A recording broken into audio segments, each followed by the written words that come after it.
Welcome to Grace by Rain, a podcast about the beauty in life. I'm your host, Elaine Shircliff. Welcome back, everyone. On today's episode, I am discussing the beauty of covering a wagon. Uh, Joining me, I have my friend Samantha Wismer. She is also a journalist covering the AHL and the ECHL. Her main beat is the Wilkes Barre Scranton Penguins, and then the Hershey Bears and the Hartford Wolfpack. And then her ECHL team, the main beat for that is the Wheeling Nailers, then the Adirondack Thunder, and the Greenville Swamp Rabbits. Now, as of Monday, October 27th, Wilkes-Barre Scranton Penguins are 7-0 to start the season, and the Grand Rapids Griffins are 5-0. Both teams are an absolute vibe, and I love it. It has been an exciting time to cover both teams, and I thought it would be cool to get another person's perspective as well of what it's like to cover a team that's on a heater. And then we talked about a few other hockey related and journalist kind of things. Sam currently writes for Old City with an E, OLDE. They do a lot of Philly-based and Pennsylvania-based sports talk. They're doing some good stuff there. Definitely check them out. I love Sam's stuff all the time. She just loves what she does, and she understands the honor it is to cover the sport and loves the minor leagues as much as I do. So it's always a pleasure talking with her about the AHL. Also, to note, she put together this beautiful tribute for Johnny and Matt Gaudreau. She released it in September, and it featured kind of like testimonials and memories from players who played with him, players who grew up around him. A lot of them were playing in the Jersey Pro League that she works with in the summer, and then she also spoke with media such as myself and a few other people who either had been with Calgary or the Jackets or out of the Jersey and Philly area because his family was so involved there. I will link it in the show notes. I think it is a great piece of work, and everyone was very honest with how they felt about Johnny and Matt. And so I suggest taking the time to watch both parts. You are more than welcome to fast forward through mine. The second part had a little bit of crying on my part, so if you don't want to see me cry, just fast forward through my part. So I now introduce you to Samantha Wismer, and I hope you enjoy the beauty of covering a wagon. All right. Hi, Sam. Hi. Thank you for joining me on today's episode. I really appreciate it. Absolutely. So today, for people who may not have listened to the opener, the intro, we're talking about how beautiful it is to cover a wagon to start the season. I cover the Grand Rapids Griffins, who, as of Monday, October 27th, are 5-0 on the season, and Sam covers Wilkes-Barre, who is 7-0 as of tonight. I think it's Yeah. the third best start in team history. Oh, this is the Griffins' best start in history. You know what? It's all about how you finish, right? Like it's not about how you Wait, start. As long as they win the Calder Cup, I don't care. I said to Nick Hart, who is the broadcaster in Wilkes, I said to him today, a win's a win, right? And he's like, however you can get it. Yes. I personally like to tell people that Grand Rapids is doing well because I moved here. I mean, accurate. I mean, it's probably not wrong. No, Now, no, if they ever start doing bad, it's not my fault though. Only the good things are my fault. just eat the dragon. Oh. So for you, what has the vibe been like in in Wilkes-Barre? Um, so the team's been on the road for most of those 7 wins so far. They had one game, and I was in Johnstown for their ECHL affiliate, for a preseason game, and then they were on the road. I was there Wednesday. I'm going to be there Wednesday again. And they were on the road this past weekend, so not too many of those wins have been at home. Um, but other than that, I mean, the vibe on Wednesday night was pretty good. Fans were happy. Very few Lehigh fans were there because they played. No, who did they play? I don't even remember who they played. I think it was Lehigh. We're just, yes, it was Lehigh.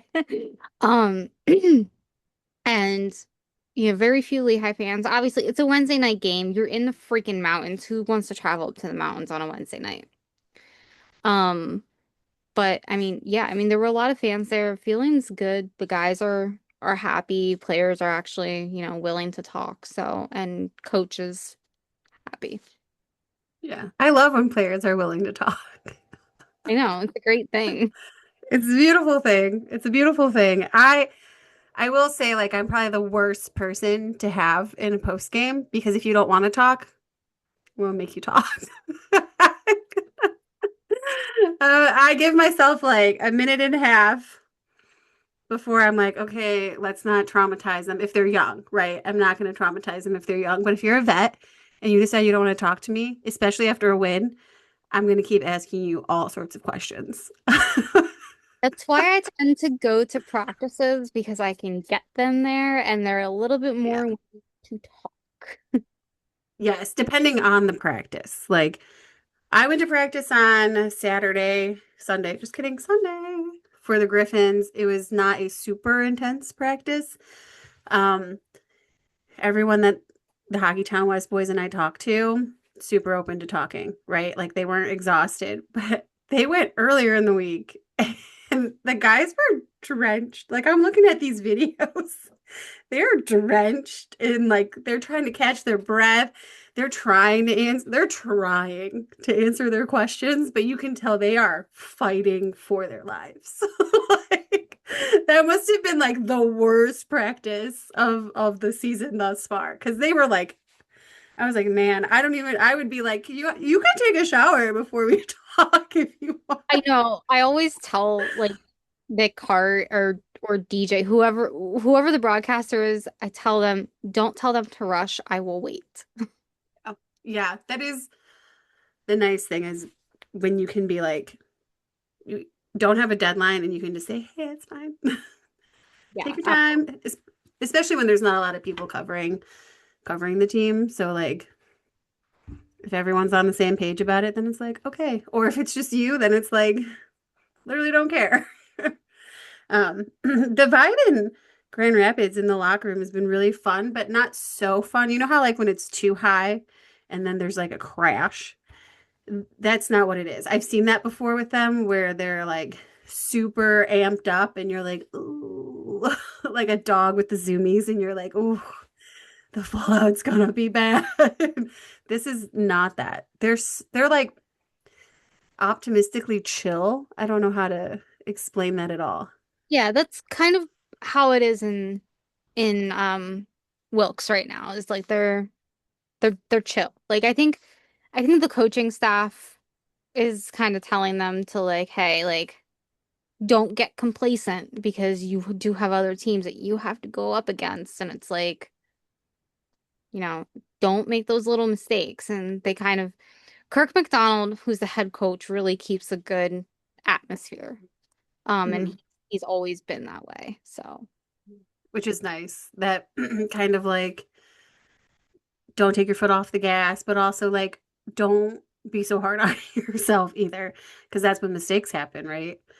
I talked about it on the podcast I released this morning about like the beauty of the Griffins from the week before is like Koskinen, the goaltender coach, and Dan Watson have been talking about like being in the moment, enjoying it, like, and then, kind of enjoying the next moment. And it's the 30th season, so they want them to enjoy it and just embrace what they have. And I think that too has been like really helpful for the team that they have a coach this year and coaches, plural, who are like, enjoy what you're doing. We can fix things, but you can still enjoy what you're doing. I think that takes a little bit of the pressure off, especially when you have 8 veterans on the team, 2 in, 2 out every night. What is I haven't been able to really look at the roster for you guys. Like I watched the one game, but I didn't really like analyze the roster. So what is the makeup like for you guys? Like, are there a lot of vets or is it like a nice mix? Is it? we have 8 veterans, so they're doing the same thing that you guys are doing. 2 in, 2 out. Yeah. Every So, I mean, we have Ryan Graves in the lineup now. We have Dan Heinen in the lineup. Harvey Pinard is in Oh, there. He's so love, so good. I love him. he's definitely a huge asset. I mean, he has played games for Montreal, I believe, but he's just been such a huge asset to the locker room, and to have guys like Heinen who is just lighting it up, and Ryan Graves, which the picture that's going around on Twitter right now of him with the pickaxe and his lip all busted. Dude, he got into a fight, okay? Like it happens. But with the pickaxe, it's so funny. I love seeing people's reaction to that picture. Um, but just having those guys to kind of help guide the younger guys. I mean, you have guys like Matty D. St. Val, who is in his second year. Then you've got guys like Finn Harding, who only played 6 games in the ECHL last season in his rookie year, playing defense on a team that is just completely loaded. I mean, it- you need that veteran presence, and I've always preached that. Yeah. You do. I think so too. I think you need that veteran presence, but you need the veteran presence that doesn't have egos, right? So with the Griffins, I wasn't sure what to expect from, Eric Gustafson and Justin Hull because I think they thought they were making that team with Detroit this year. And they get sent down and all I keep hearing is about how like they're team players. They want the guys to grow. They have no problem with sitting. Like the veterans have no problem with sitting. Dominic Shine's the captain, and he's like, "Well, I'm gonna sit one night too, right?" Like I've never really seen someone sacrifice that part of their career knowing for like the team, right? Like it's incredible. And I don't know if it's because I haven't always been like in a locker room, like when you're in the hallway interviewing people, sometimes you don't always get to see what's happening in the locker room. We get to see it a little bit more with Grand Rapids, but I don't know, they're so they're so humble. And I'm like, I can't guarantee that if I was in that situation, I would also be like, yeah, I'll sit out even though I'm like the leader, but that's what a leader should do, right? Like, Yeah, I mean, going back, not to go back in the past, but going back to last season when Tristan Jari was sent down on those 2 assignments. I mean, Kirk McDonald said he's not huffing and puffing about it.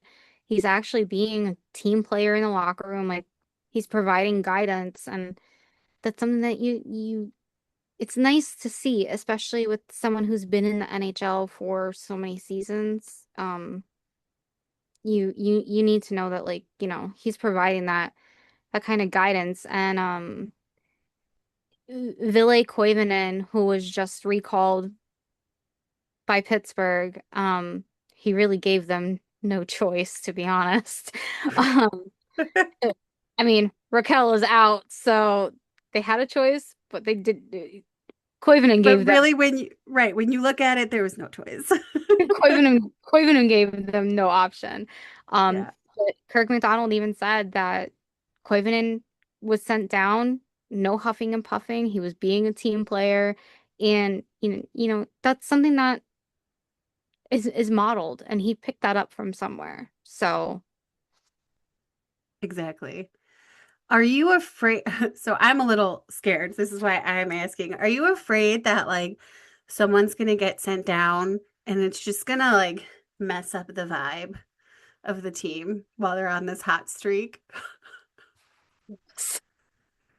You don't have to say who. No, I don't want you. We're not no, calling people out. I don't know if even anyone's going to get sent down. I know it's been rumored that Rucker McGroarty is going to be coming back, but they're going to Mhm. start him in Wilkes. Obvious reasons of he missed the entire game. Right. So Yeah. he does need to be down there for a good bit, but even then, like I don't think Rucker would mess up the vibe.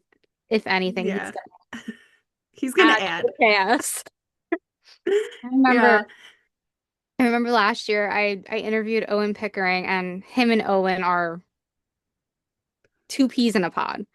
Um, and I was standing like with my back towards the hallway, and Owen was standing in front of me, and behind me was Rutger making some face, doing something, just being silly because they're boys. And I asked Owen, how do you stay focused through such a long season? And he was paying attention to Rutger, and I didn't know what was going on. And he's like, I'm sorry, can you say that again? I was like, I repeated my question. He goes, obviously not well enough. I got it. I freaking I love it when players do stuff like that. Like I know some people get annoyed by it, but I don't know. It makes me laugh because it means that the players feel comfortable with each other and comfortable enough around the media to just be silly, right? And like that's the vibes you want. You don't want it to be like this super serious locker room and no one wants to talk to the media and everyone's so uptight. Like I love that. I stuff like that cracks me up so much. But it was just like that whole group of boys last season was just you could tell that they were bonded. And it was Yeah. just so nice to see. Do you think that having the ever-changing lineup is helping with team chemistry? Yes. I think when, Coach McDonald is changing the lineups and changing lines, he's, trying one, forcing the guys to bond with each other, forcing them to find that chemistry and working as a team. Yeah. I love one of my favorite things about hockey is when a team can just roll the lines. It doesn't matter first, second, third, fourth, pretty much even minutes, like because they've all played on a different line anyways, or they're all capable. Um, I love that I usually hate it when people are like, yeah, it's the next man up mentality. Yeah, no, I know. But it's not always like people will say it and it doesn't happen.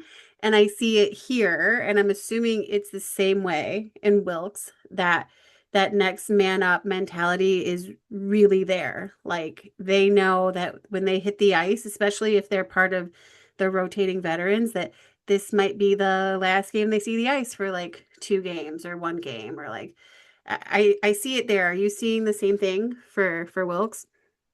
Yeah. Yeah. It's not like you said, it's not like a next man up mentality. It's all right, we're here as a team, we're working as a team. If you get called up, great. If not, we're here, we're rolling with the vibes. So, Right. Right. I think that also, I mean, inevitably injuries happen, right? Like it's a fast-paced, hard-hitting sport. Fights happen. Um, People get aggressive. accidents happen, and I think when you can work as a team and you can like just slot anyone in anywhere, that when the injuries inevitably pile up or when people start getting sick, because we're going into cold and flu season, and every season one team gets sick and then makes the rest of the league sick. Like it happens A flu every shot. time. Right? Every time. Um, but I think that it helps. This is going to help Wilkes and Grand Rapids be able to adjust to when people are in and out of the lineup for these random things that happen, like sickness, injuries, and call ups, because they're already being forced to learn the ticks of each and every person on the team. Yeah, I mean, and we just had two call-ups today from Wheeling, a defenseman and a forward. Nolan Renwick and Daniel Latch were recalled, one because we have two injuries already. So a forward and a defenseman. If I'm not mistaken, I believe it's Sebastian Aho and Atlee Calvert are both minorly injured, but you need guys to fill that spot. So, Right. and I apologize. Yeah. Hear my guinea pigs in the background. They're being a little bit responsive. They have Why not aren't they on the show? they haven't had their lettuce yet. They're a little bit angry with me. I want their thoughts on this team too. Their mom is away far too much. That's their thoughts. Listen, when my cat was alive, she would straight up just like hop in on post-game press conferences when they were all on Zoom, right? Oh, I My mic remember would that. I don't know if you've seen some of the videos. Like my mic would be hot and like Ryan Warsofsky or Ben Simon or even like Mike Eves. She loved talking to Trent Vogelhuber. Like my mic would be hot and they'd be like, all right, Elaine, it's your turn. And my cat would be like, meow, meow, meow. And I'm like, okay, you can't see my face. So someone probably was thinking I was making cat noises. Oh man, the Zoom era, the Zoom era. Yeah. That was my first season. Was it? I was Lehigh cover, with Scott Gordon. Oh, That fun. terrified me. It's okay. He terrified me.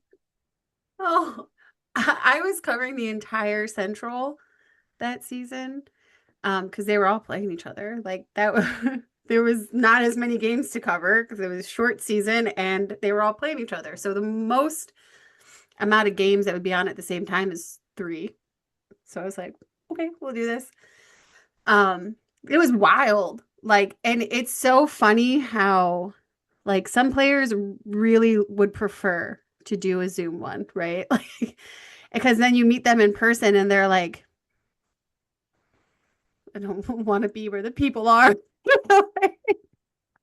I remember going back to my first game as press when everything was reopened. And I remember walking on the concourse to try and say hi to some friends. I was just like, this is too peoply. I want to go back upstairs. See, that's where I'm struggling a little bit here in Grand Rapids is have you been to Cleveland's barn? The No. Cavaliers barn? I mean, the Monsters play there too. The press row is right in the mix of all the fans. Like it is a full-on section. It is a section. There's fans. There's a section of fans to the right. There's a section of fans to the left. You are in it. Okay. If fans want, they can just walk right behind you to get to the stairs right there. Like you're just in it. And it's tables. It's not like you're sitting in the seats. Um, and it's fantastic. I love it because I'm such a like people person, but it still gives me space. Like I get people claustrophobic. And then you come to Grand Rapids and you're like up in the rafters, like the Phantom and the Phantom of the Opera, like just, waiting to go down to the locker room. And then this concourse, I'm not used to the size of their concourse because the Monsters play out of an NBA arena. And so like concourse is big. I mean, if you've ever been to Rocket Arena, it's an experience. There's like a power portal. There's a million TVs. So if you don't make it back to your seat on time, you're like, 5 steps, TV. 1, 2, 3, 4, 5, another TV. Like, you know what's going on the whole time. It's not the case here. And there's so many people, so I get like claustrophobic downstairs trying, and I want to meet the fans, and I'm like, I don't know how to meet you guys and then still make it upstairs in time to watch the game. Like, how does this work? Um, so that's been a little bit of a challenge for me. But so what is so they've been on the road, but for the home games, the attendance it hasn't been great because it's in like the middle of the week. Is that what you were saying? Yeah, I mean, they had one game that was on a weekend, but we're away for a good portion of the first half of the season. Why is that? I have no idea. I wish I knew. No. Wish I knew. With the monsters, I always knew. I'm like, oh, probably the Cavs, probably a concert, probably Disney on Ice. I mean, Like, we don't even see Hershey until the end of November. really? That's But interesting. The schedule is kind of weird. don't you fret. We'll see them about 1,000 more times. Oh, no. Especially in your division. That division sees teams a lot. Like, Yeah. Yeah, I mean, Lehigh and Hershey, for obvious reasons, you see them because we're all within 2 hours of each other. right, that's true. See, the Monsters had it perfect because they were so close to like everyone. So they play so many teams. Grand Rapids, unfortunately, does not play the same level amount of teams. Um, and that's why I think that with the AHL, it's really hard to say like who's the best, right? Because you're all playing the same, like you're not playing the same teams. It's not like in the NHL where everyone basically sees each other. In the AHL, you might not see a team in another division in your conference for years. Like, I mean, no joke. last year Lehigh played Rockford. Yeah. Well, Lehigh played Grand Rapids too. Mm-hmm. Lehigh, I feel like went on the Tour de Central. Or Day Central. Oh, but I think it makes the win streaks more exciting though when you're playing the same teams because it is harder to keep beating the same team over Yeah, and over. for sure. Yeah. It like if you're a good enough team, you're going to adjust to what the other team is doing. And so when you keep playing them, I was surprised that Grand Rapids beat Manitoba 3 games in a row. 3 games in a row. I'm actually a little afraid of what's going to happen later in the season. Like, I'm afraid Manitoba's like going to get into the playoffs with us and we maybe have like swept them in the season and then the playoffs come and they're like, surprise, we just faked you out. We're going to sweep you in the playoffs. Like, Gosh, Shoddy. right. Um, but even going based off of that, like, um, Kirk McDonald said it today. He's like, we played Lehigh on Wednesday, and they kind of, you know, they're fast. They're fast, and they're off to a good start this year, despite their 2 losses being against Wilkes. Um, but they're off to a fantastic start, and because they have a new head coach, it's a new system there, and yeah, I mean, I'm interested to see what Lehigh does. Now, on the other hand, Hershey is struggling. Love to see it.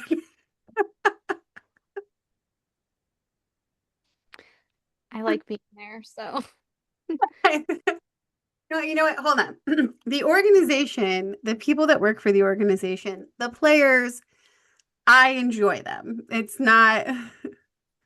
Um, it's kind of like how, when a team is really good and you just get excited when they're not doing well. I don't know if that's because I'm the Cleveland sports fan. And sometimes I just want the teams to do well. I'm also a Chicago sports fan, but I can't say anything about that because usually one team is doing something good at some point. But in Cleveland, it's usually like they're all good or decent, or it's like 70 years of pain. So The only thing good in Philadelphia is it's the gritty. Eagles. I I love mean, how I automatically I'm like gritty. the Flyers are fun to watch this year. They're not, I mean, I don't even know how many games they've won, so Jesse might kill me. But, um, you know, it seems like they're fun to watch. I I've heard I haven't watched much NHL because I just was like, I'm not getting burnt out this season. I Yeah, need to I just can't. I can't. yeah. I don't want to do it. It's gonna be the first time in 10 years I haven't been burnt out. That's my plan. I cover enough Uh, teams. I can't add an NHL team. yes, same. Well, I only cover one, but like I like covering just one right now. Now, for the streaks though, with people being good, I feel like though if you're the bad team in the league, you're actually maybe set up for a little bit of success this year because no one's going to care as much about you. They're probably going to not take too much stock into what you're doing. Um, I mean, when it comes down to it, like you're going to probably prepare more for the tougher team. Now, a good team is going to prepare evenly for all of them, but when the craziness of the season kicks in, like so I am a little curious to see what happens with Texas and Hershey because I can't ever count out Texas. Like they've had massive losing streaks before and then come back and like gone into the playoffs and knocked people out of the running to be in the playoffs. And Hershey, I mean, there's a Hershey's reason why always they yes, there's a reason why they have 5 million banners. How many banners? 13? 14? team. How many? How many? What? 13. Okay, 13. There's a reason. And not all of them are back in the day. Like they're spread out over Overtime. the years, over time. So, I mean, I would keep an eye on those two. I But mean, right now, and even so, sorry, and even so with Hershey, they just got a new head coach. mhm. And, even though he's been a coach before, he's never been a head coach, I don't think. Um, so there's going to be growing pains, and fans have to bear with that. Same thing with Texas. Now, on paper, Texas looks better than Hershey, but for some reason it's just not I working, think which, is fine for the Central, give the Griffins a shot. I didn't care as much when I was full Cleveland, but now I care a lot. I like good vibes in the locker room. as you should. So during this streak, what has been like your favorite moment or moments covering it? Now I know you're not obviously like in there interviewing people right now because they're not there. But even just from like watching it from afar. But you've been to practice too. Um, Honestly, just watching the guys that I've been with all last season get that shot. Um, so like Atlee Calvert. There's a running joke in the Wheeling Nailers facility that anytime I talk to a guy, they get called up. And that is because I talked to Atlee Calvert on a Sunday, and Atlee was recalled that very next morning. And I told him that, and I said to him, I said, Atlee, I said, there's a running joke in Wheeling. And I was like, it's because of you. And he's like, because of me? I was like, yeah. I was like, because I talked to you on a Sunday and you were recalled that very next morning to come up here. He goes, oh, yeah. He's like, you got to do that more often. I said, I'm trying, man. I'm trying. So if you are an ECHL rival of Wheeling and you want them to start doing bad, just give Sam a list of people to interview who are really good on the team.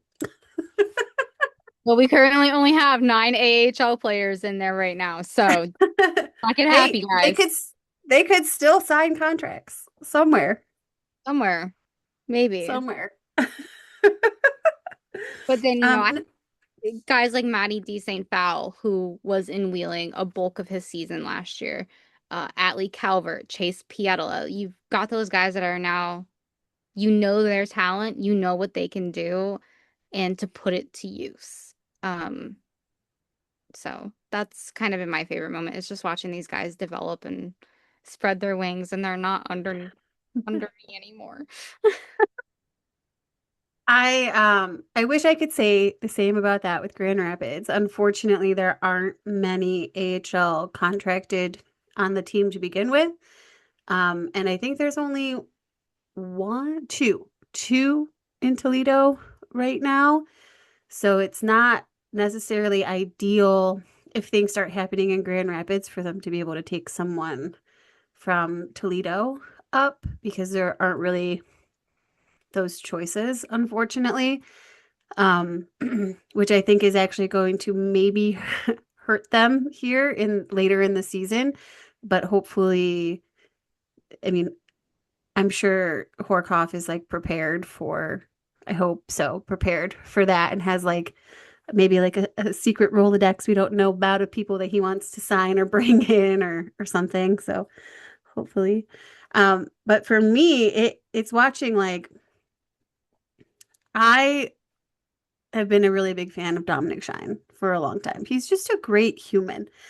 For the longest time, he was just kind of like banished to the fourth line in a role that was more grinder fighter kind of role, but he's so skillful. Like, and you could see that even in the first two seasons he was playing. And it was like, why are they relegating this man? Like to the bottom. It was like what happened to Brett Gallant in Cleveland. Like they just kept making them be that like fourth line grinder and um luckily like Dan Watson came in and was like, "Hey, I think you have the skill," and Shine advocated for himself both on and off the ice, and it's been so fun to watch him excel and become captain, but see how he is as a person is so infectious too, and it's like rubbing off on the team even more. And I don't know, it's a nice vibe. It's so nice. And I've been enjoying watching that, but also, watching guys like Amadeus Lombardi. People want him to score. I would love to have him score too, but coach mentioned it the other night in post game. Like his away from the puck game is fantastic. It is so good now, and he's a lot stronger. He's been winning battles on the board. He has been like grinding it out along the boards, and like I wasn't sure how he would come into the season strength wise like that. And it's so cool to watch him do things that are a little bit more under the radar. But if you're watching, you're you're seeing it. If you're just stat watching, you're gonna be like, oh, Lombardi's not great. He needs to get it together. And I'm like, so you're not watching the games? You're Well, cool. someone had messaged me the other night about a previous goaltender that I had worked with. Um, and I said, he is very much a goaltender that is based off the team in front of him. I was like, and you guys just started your season. You're basing him off what, 3 games and a Yeah. terrible loss? That's the team in front of him. Like, come on. Yeah, that is tough with goaltenders too, because the goaltender is literally the last line of defense. Literally. And I know people want to say that, like, oh, well, defenders are obviously the first line. No, they're not. The forwards are. Because if they can keep the puck in the offensive zone, it's great. Like the moment it gets into the neutral, it starts becoming the defense's job. And the moment it gets into the defense, obviously it becomes the defensive job as well. But the closer it gets to the goaltender, like That man has to know what's happening all the way down. He has to see the whole ice. If you are a good goaltender and you have to know what's happening all around you. And I think both of our teams, well, yours just got called up, but I think that both of the teams have goaltenders who can see the whole ice and the whole play and have a fairly strong hockey, I hate using the word, but hockey IQ. And could honestly, like, if push came to shove, could probably throw them into like a regular role. And after some training, could get there faster than the average person. And when I interviewed Miroshov today, I asked him, I said, typically I have a set of questions I ask goaltenders after I backtrack. ADHD at its finest here. When I interview, I try to do half questions that are pertaining to them and their career, and then I do Mhm. half positional questions. Um, so a question that I have in stock to ask goaltenders is, what is the hardest shot for you to stop? Sergei Murashov, in his sassy little self, went, anything that's behind me, yeah, I can only see what's on the sides and in front of me. I'm like, oh my God, this kid. Listen, I've gotten I had asked a player and I asked a coach.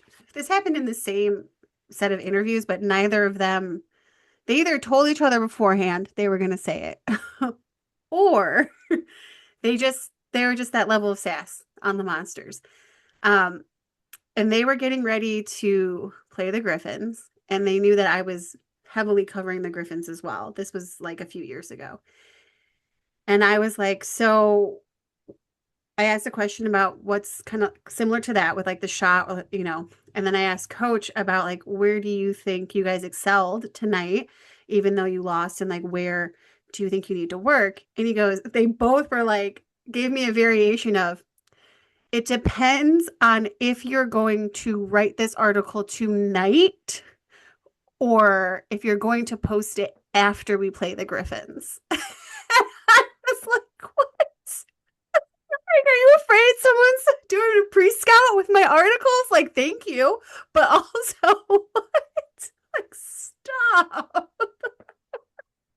I was dying. Like the level of sass that like you can get from goaltenders and sometimes coaches is just like the sky's the limit.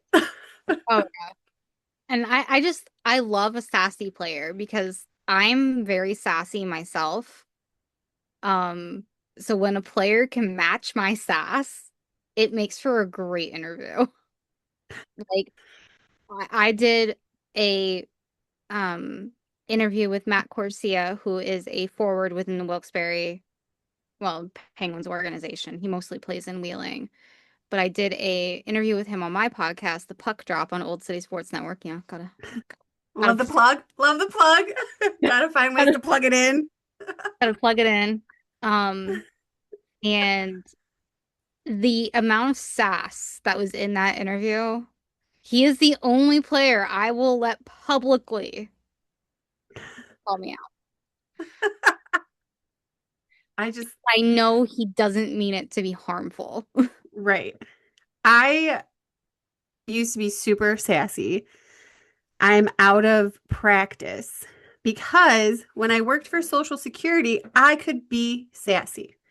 When I worked for the grocery store, I could be sassy. Like it wasn't a problem. In fact, when I worked at Social Security, claimants loved the sass. And I was like, okay, but I don't want to be sassy to you all the time. You're going through a tough time. Like, don't. But now I work for a Catholic church and I cannot be the level of sass that I want to be because I don't want to make someone cry at church. Like, I don't want to be the reason why like this sweet little lady doesn't come to adoration anymore. You know what I mean?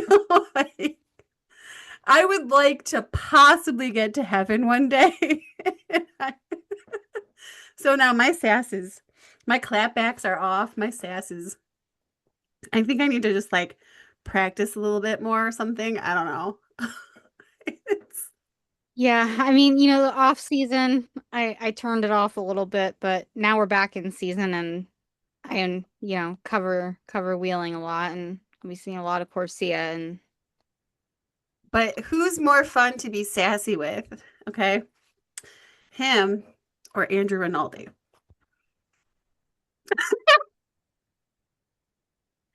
Andrew. A I know thousand percent. he's my favorite person to mess with and be sassy with.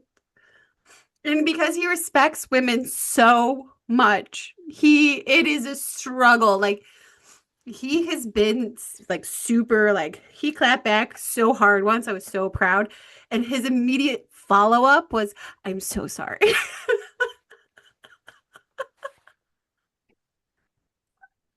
I was like, it's okay. I've been chirping you for like 3 straight days, waiting for you to sass me back. And he finally did it. So funny. I know he's not gonna listen to this right away. It'll probably be like 2 years down the road. And then he'll be like, wait a second. There was a player last year that was with Wilkes.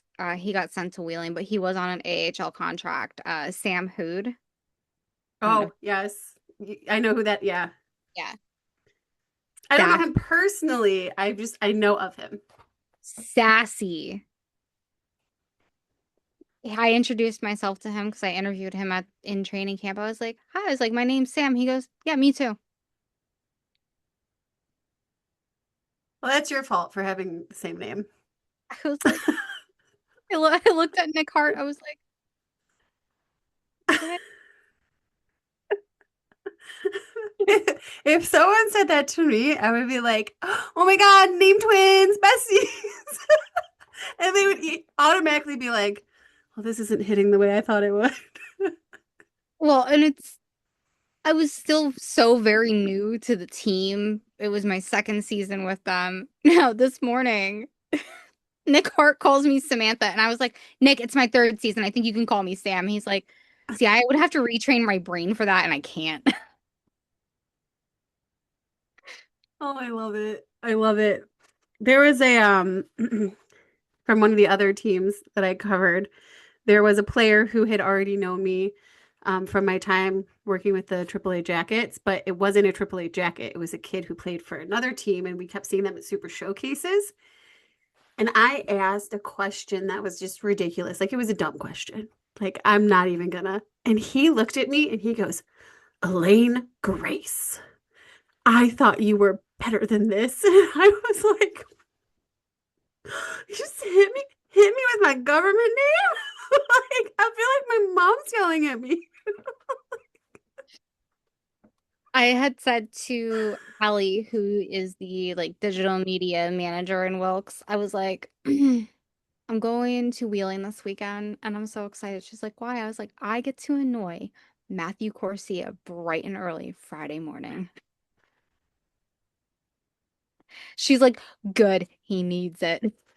I love it. I love it. I love the okay, so I love the social media and the PR people at Grand Rapids. I think they also make this win streak fun. I think the vibe is also coming from them. Like, I don't think people realize that a vibe of a team, like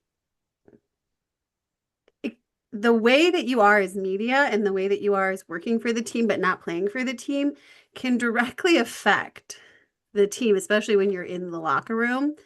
I love Macy who does the social media. She's also like the team mom. Like the amount of times that like I hear her mom a player who's older than her, I'm like, this is beautiful. Keep going, girl. Keep it going. But I think that like the vibe that they bring also helps this team like stay focused, have fun, but it's still professional because it's still a job, right? Like playing hockey is a job, and you still have to remember that it's a job, but you can have fun at your job. Is it the same way though in Wilkes, like that, like the vibe of the staff just meshes well with the team? Yeah, absolutely. I mean, you know, Allie, they know Allie. Allie tries to go on the road as much as she can. And then they've added some new parts. So, they have obviously the interns because minor league teams run on interns. Um, but getting to know all those pieces and the guys who, have either bounced back and forth or who have been with the team for a couple of years, they know Allie. They know what to expect from her. And she's been a one-man show the last couple years, so it's nice that she kind of has help. So there will be a little bit more content coming out. Good.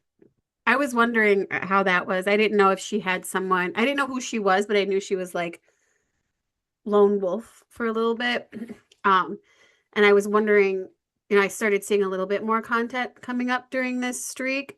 Um, so I am excited about that. And I was wondering if they had gotten people for her because honestly, people don't don't realize from the social media side, it's not just like throwing up a picture. It's not just like it takes time. Like when I Oh, cut clips, when I do stuff like that, it can take me like 8 hours to schedule things out and get things ready. Like it's a full-time job in itself on top of the writing. Like it's I mean, even the one season that I did social media, it is it's it's a job. And mhm. you're wearing so many different hats. Now, a lot like your Grand Rapids social media girl. I forgot her name already, but Macy. um I mommed my players and they sassed me back like a child would. And it was nice because even though the team was god awful that year, I knew what to expect from my guys. They knew what to expect from me, and the boundary never crossed. Yeah. The boundary is important. Um, it just, I think too, when you go into any season, especially as a writer, there are boundaries, right? And um, I love this. I love that I have more freedom, I guess I could say, here in Grand Rapids. Um, I mean, I could ask and I could get, it was very helpful that I knew some of the people before they started playing for the team because of the AAA, but now most of them are gone except for Trent. Um, so it made it easier if I said, "Hey, could I interview this person?" That person was likely going to be like, "I would like to be interviewed by her." But I feel like there is more like this freedom, but I have to remind myself that there's that boundary. Like I'm a writer and there's still that level of like work relationship that when I'm in that locker room, that's their safe space. Like that's their space. Okay. It was very weird for me at first when I was in the locker room because I was always taught by my grandpa he played football. um, that like that was their safe space. That was their sanctuary. And then as I got into sports in high school, I also didn't like it. Like I was when people would be like, "Oh, well, maybe we'll let the woman reporter into the locker room," and I'd be like, "No, like I just want to walk around and be stupid. Like, I don't want anyone to know that I like sing into a shampoo bottle when I'm in the shower or when I'm walking around. Like, please." Um, so it like you're in their safe space and you just have to remember that. Like, it's a privilege to be in there. But it's also a privilege to have people covering you because there are teams that don't really have people talking about them or people there consistently. So there is that like boundary from them as well. But no, it is a privilege, and it's a privilege that can be easily lost if you Hmm. cross a boundary.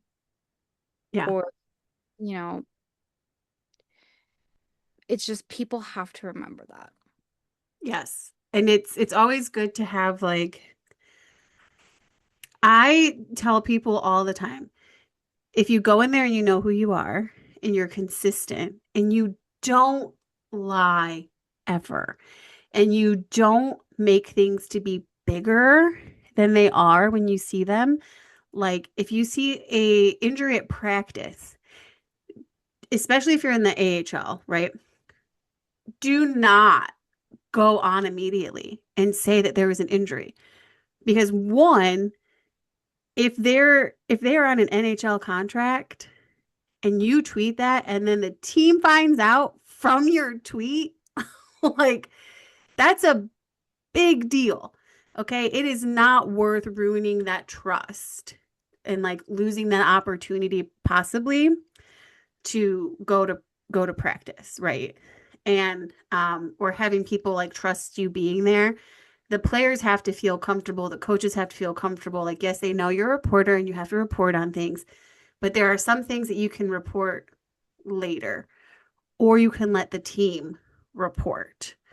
Um, I mean, that's my opinion, but like there are things that we have to remember that like these people are also human, and there's a difference between like an injury during a game where everyone is seeing it than an injury at practice, right? Because you're also not going to know the level of the injury. And like, what if their spouse is just la la la la lying through their day? Because it's like, oh, it's just a practice. And then they like open up their phone and people are like, did you hear that so and so got hurt at practice? Or like they see it like gets full depending on who the person is.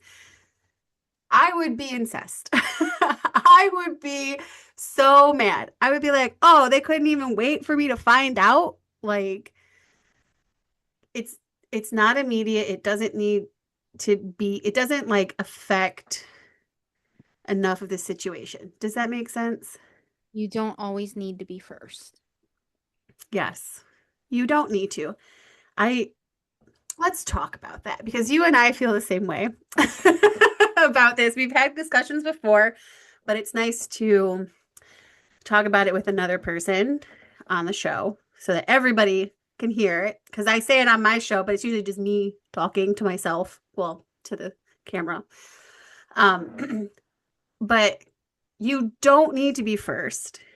You don't need to yell into the echo chamber of into the void of the same people saying the same things too. You can talk about it later and bring something of value to the conversation. But no, you don't always need to be first. And I get it if you're in the NHL and you're reporting on the NHL, you want to be first because there's a common goal at that level. But in the minor leagues, you don't need to be first. You Well, don't need, and you don't need to report that God, I'm going back a couple seasons now. That Cam York went headfirst into the wall. Like wait, what is that going to do to anyone? Nothing. But nothing, because even at that point, nobody cared about Cam York. He wasn't in the NHL yet. right. But even from the point of the NHL, they can because usually the team will come to them at some point. The team will come to them at some point and talk to them about it, or they'll be able to get something about it later, right? Because it's an NHL player on an NHL contract. And so the team can say something. But an AHL, unless it's an AHL only player, some teams do not, like the NHL parent club, do not want you to say anything. And they want it to be the NHL team who says something about the person that they're contracted with. So it does get weird there, but I don't even think I would report it honestly from the NHL standpoint. I would let the team do it, or I would ask the team about it later and then expand upon it. I just don't see the point, right? I don't see the point in adding to the chaos of everyone's life by like putting something out there and not having answers. As I mean, we know some of the things I've had to report on, I did not want to be the first. And having to be the first for two of them, well, for one, and then having to follow up because someone felt like they needed to be the first was horrible because sometimes you're not going to know. You You need to have need, all of your facts straight. yes, because you can't unsay what you've said.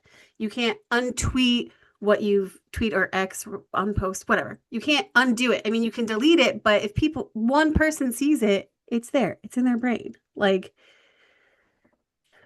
yeah. And it's nice that there are people that agree with me on that about like you don't have to be first. Like even if it's like, oh, so and so got assigned, right?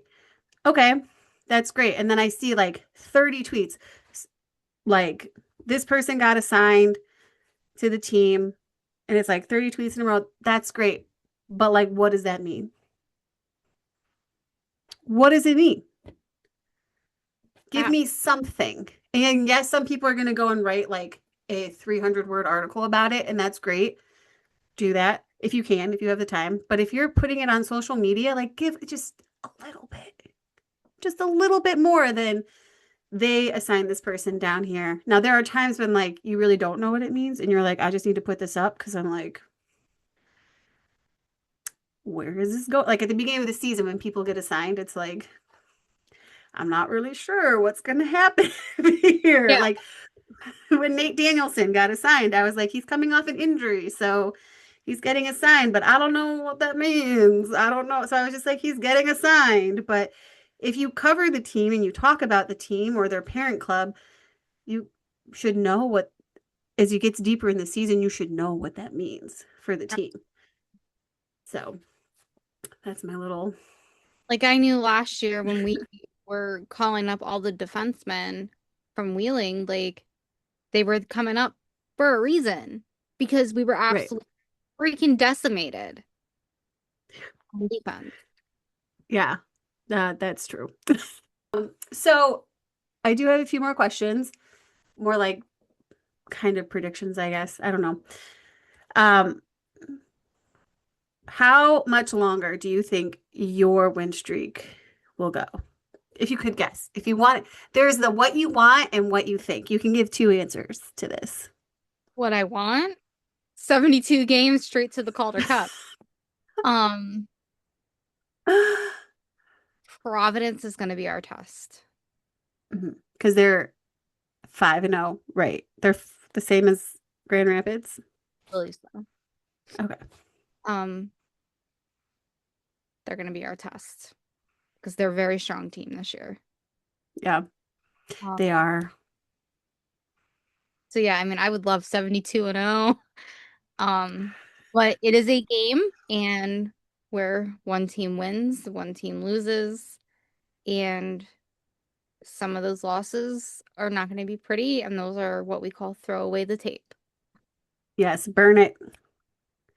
Burn that tape. Yeah, I don't want 72 because I'm gonna be really honest, that's it. It gets You can boring only it when gets boring to write. If you're a writer, you're like, it okay, gets well, I hope some boring. of those wins are like 12-round shootouts.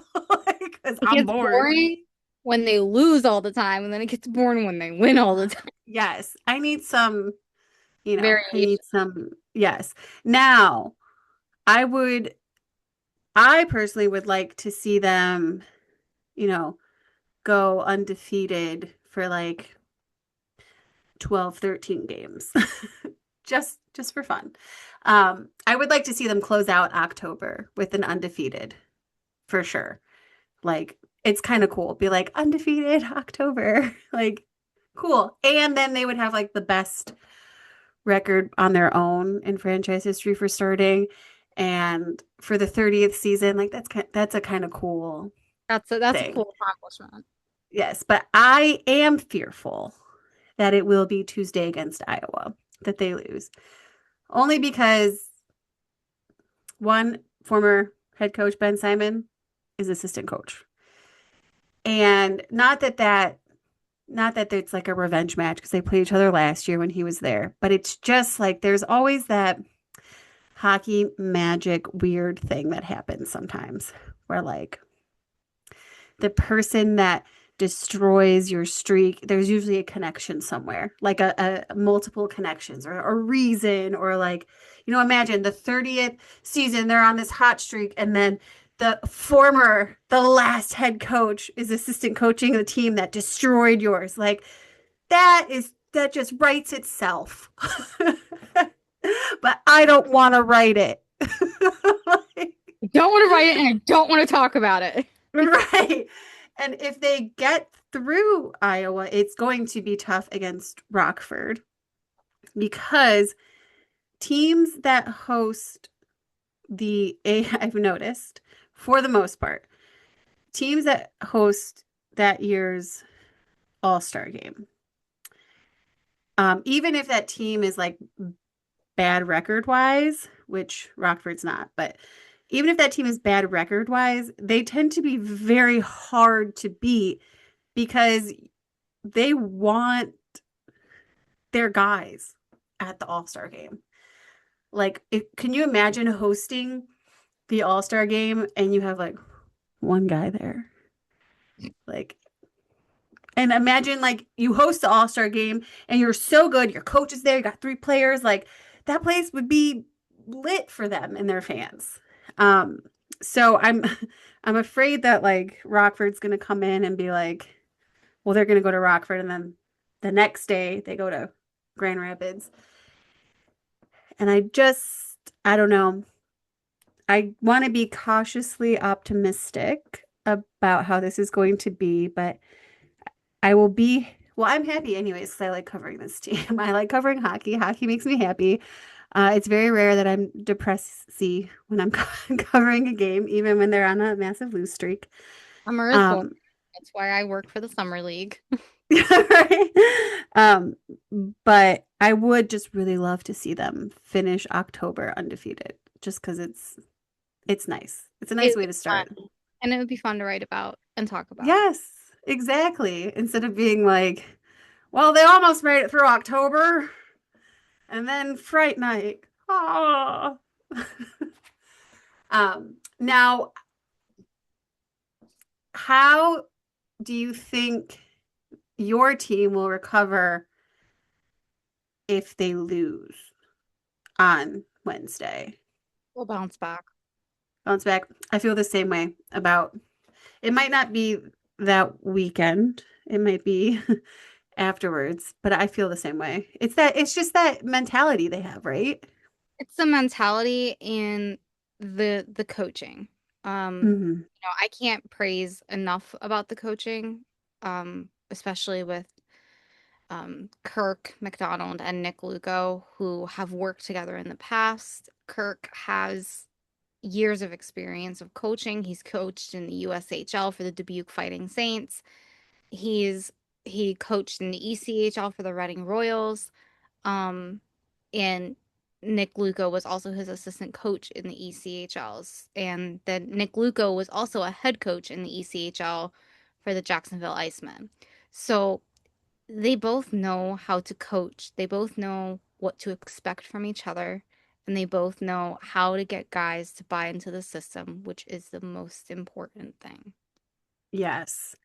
Yes. It's the same thing um, for Grand Rapids. They know how to get guys to buy into the system, and some of the guys bought into the system like right off the bat, and they're part of leadership.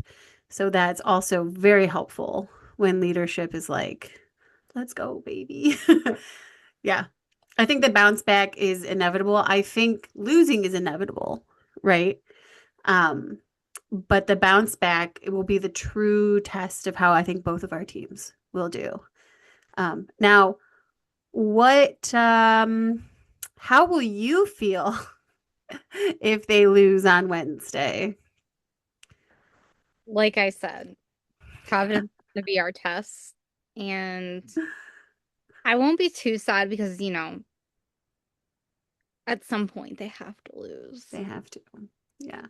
Um, so, I think just writing, just being in the position that I am in, um, I kind of just don't take losses that hard anymore. Mm, Um, it is what it is, and move on to the next game. yeah. I think also this game between Grand Rapids and Iowa is on the road. Losses in the beginning and the middle of the season are a little bit easier as a writer to handle because if you're not there and you're not getting the quotes, you can kind of break down the game a little bit more to show people where it was like kind of broke down. Um, I think that losses are a lot harder at the end of the season, especially if they don't close out the season at home and they're on the cusp of getting into the playoffs or the season ending, because not all teams do what Grand Rapids does and have a like end of season media availability thing. So the first time I ever got to do end of season with Cleveland was at the end of the 23-24. And I had phone calls with Chris Clark and Trent Vogelhuber. But before that, they were ending the season on the road all the time.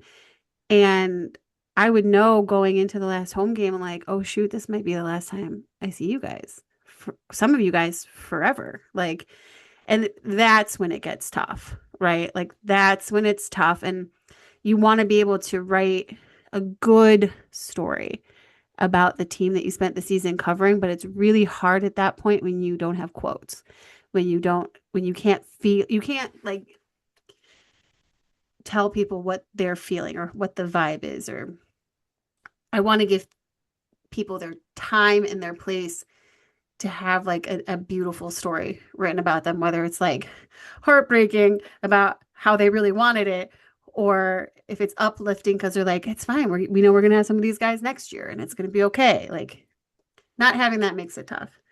But I think I will be fine, partially because this team um, is so much fun to cover.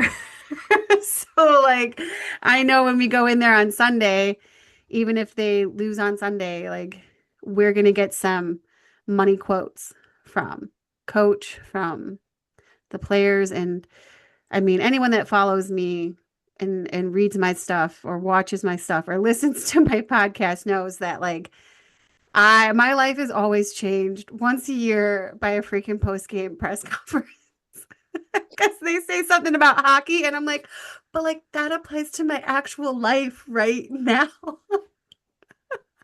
You know, even just going off of that, I remember I was at training camp and Kirk McDonald's on the ice, and when Kirk yells, he's the head coach that when he yells, you hear every word he's yelling. Oh, Um, and he said to his guys, I'm going to take the curse word out of this. I want you guys to be so predictable that you're unpredictable. And I'm like, that makes absolutely no sense, but it's something I would say, so I'm gonna roll with it.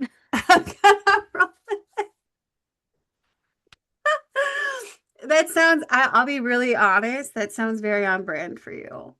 Like, Be so predictable that you're unpredictable. yeah, I feel like that should be the title of like your hockey story memoir.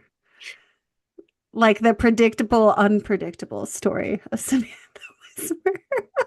And then in the who in the dedication to head coach Kirk McDonald, you said this during training camp, so I rolled with it. How I live my life. One predictable, kind of unpredictable moment at a time. I love it. All right, so I do have one last question. I usually ask this to people at the beginning, and I totally forgot because we were giggling beforehand. But what is something you found beautiful this week? It doesn't have to be hockey, but obviously, we both would probably say this streak, so that you can't use that. Um, Meeting and not even meeting, knowing that some of my medical team has some compassion right now for me. Yeah, that Because is beautiful. you're not gonna really find doctors that have much compassion and feel bad for what their patients are going through. And it's just nice to know that some of my medical team feels and knows my frustration. Yes. That is always nice. All right, Sam, tell the people where they can find you. Uh, Like online, not in person. There's yeah, no stalking allowed on this podcast. Well, before you even come to my house, my dad has a very annoying Halloween decoration out there called the Fear Valley Wolf. So I really hope it scares some people away because Lord knows I hear it for 45 minutes every day when the wind is blowing at 4 p.m. It literally just does this like low growl. It has like these glowing eyes. I have to go take a picture of it, but I'm just like, I asked my dad, I'm like, can you please shut up Cujo outside? Because I'm tired of hearing him talk. And Leave I me alone. and I am somebody who hates Halloween, and I think this decoration is so stupid. Oh, I love Halloween. I've always hated Halloween, even when I was a little kid. The only thing I liked about it was getting candy. I mean, it is the like number one perk, you know. Parents tell you all year round, do not take candy from strangers. And then all of a sudden they're like, go up to that really creepy house and there's a witch there and she's gonna give you some free candy, but make sure you say thank you. Exactly. Um, but no, to find me online, not in person, um, you can find me on Twitter and Instagram, at Samantha Wismer, and also my podcast, The Puck Drop. And you can also find all of my writing on oldcitysportsnetwork.com, and that is old with an E. Yes, there is a lot of good stuff coming out of Old City right now. You guys have definitely put in some work and I love it. I love to see it. Especially since you guys talk about the AHL and the ECHL, which more people need to talk about because Um, it's fun. and we actually just literally Thursday got credentialed with Norfolk Admirals. I saw that. That's so exciting. 2 months of work to get that credential. And when it finally came But through that, yeah, we'll give your photographer a credential. I'm like, yes. love it. Love it. All right, girl. Well, thank you for joining me. I appreciate you. It's always nice getting to chat with another girl that covers this sport because there are actually a good number of us, but nobody, I think, knows we exist. So It's always nice. it's always nice. Thank you for listening to me talk to my good friend Samantha. As she kind of alluded to at the end when I asked her about the beauty in her week, she is having a procedure done. If she wanted to give you all that information, she would tell you that. But if you could keep her over the next few months in her prayers, that things go well and that she has a good recovery, that would be great. Um, I know she's going to be down for a little bit during the season, and that's going to drive her insane. She's going to go nuts not being able to be at the rink. So keep her in your thoughts during that time as well. Thank you again for joining me. Make sure you're following along with the AHL and the ECHL. There's a lot of fun stuff happening in the minors, okay? Um, it's a great time. It's a great time. So I will see you all here next time. And remember to be kind and love always. Love you all. My theme music is One Light by Nick Wilkinson and the Featured Players. You can find their latest album, Live, Volume 1, on Bandcamp and Spotify. Live Volume 1 was recorded in front of a live audience on May 26, 2017 at Jilly's Music Room in Akron, Ohio.